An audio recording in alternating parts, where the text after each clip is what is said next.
Pain quotidien du 12 septembre 2025. Thème: sort de l'aveuglement spirituel. Corinthiens 4:3 part 4.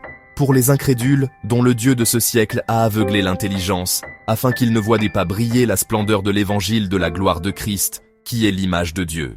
L'aveuglement spirituel est l'incapacité de percevoir, comprendre ou accepter la vérité de Dieu, même lorsqu'elle est clairement révélée.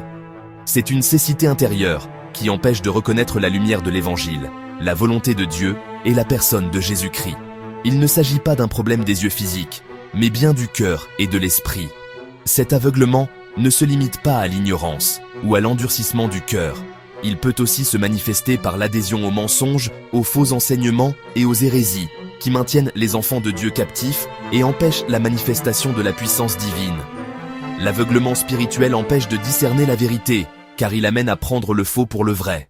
Tout au long de cette série, nous allons développer ce thème en profondeur.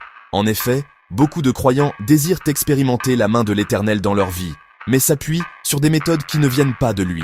Les voies du Seigneur et sa volonté sont révélées dans sa parole. Si nous la mettons de côté pour nous attacher aux dogmes établis par les hommes, ces dogmes deviennent un obstacle qui empêche la vérité de se manifester dans nos vies. Les chrétiens de Bérée, Actes 17:11, dans le Nouveau Testament, vérifiaient tout ce que l'apôtre Paul leur enseignait, car ils étaient conscients de ce danger. L'aveuglement spirituel dilue la vérité, éloigne du Seigneur, établit des liens avec le monde des ténèbres et peut même compromettre l'œuvre de la croix en nous ramenant sous le joug de la loi. Ève fut la première victime de cet aveuglement dans le jardin d'Éden. Elle a été séduite par les discours du serpent, croyant que ses paroles étaient de vérité, alors qu'elle visait à l'éteindre et à la détourner de Dieu. Aujourd'hui encore, au XXIe siècle, l'Église n'est pas épargnée par cet aveuglement. Le serpent est toujours présent, même au milieu de nos assemblées, distillant son venin mortel pour nous détourner de la volonté du Seigneur. Bien-aimés dans le Seigneur, soyons vigilants afin de ne pas tomber dans les pièges de l'ennemi.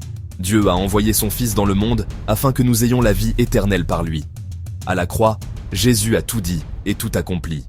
Aujourd'hui, je m'adresse à quelqu'un qui marche encore dans l'aveuglement. Sors de cette obscurité et regarde à Jésus-Christ, notre Seigneur et Sauveur. La Bible déclare: « Vous connaîtrez la vérité, et la vérité vous affranchira. » Jean 8:32. Soyez richement bénis. Pasteur Rudel.